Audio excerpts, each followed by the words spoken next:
Olá, eu sou Mumu e nesse vídeo você vai aprender como falar o nome dos animais em inglês. Aqui na fazendinha temos muitos animais e com certeza você já deve conhecê-los. Vamos juntos aprender como falar o nome de cada animal em inglês. Essa aqui é a galinha. Galinha em inglês se diz chicken. Essa aqui é a vaca. Vaca em inglês se diz cow. Esse aqui é o cavalo. Cavalo em inglês é horse. E esse aqui? Esse é o porco. Porco em inglês se diz pig.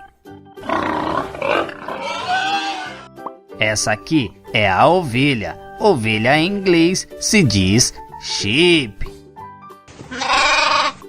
Esse aqui é o sapo, e sapo em inglês se diz frog.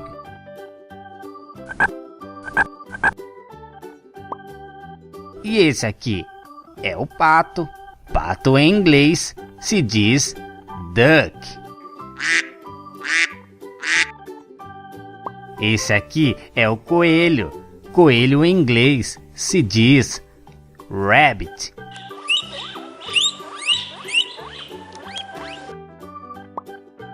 Esse aqui você conhece bem, é o cachorro. Cachorro em inglês se diz dog.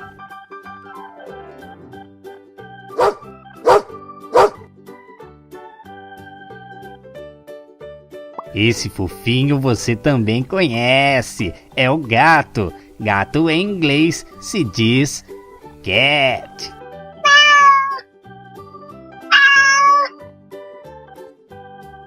E aí, amiguinho, gostou desse vídeo? Se você gostou, deixe o seu joinha, se inscreva no canal e ative o sininho de notificação. Deixe nos comentários o que você achou. Até a próxima. Tchau, tchau.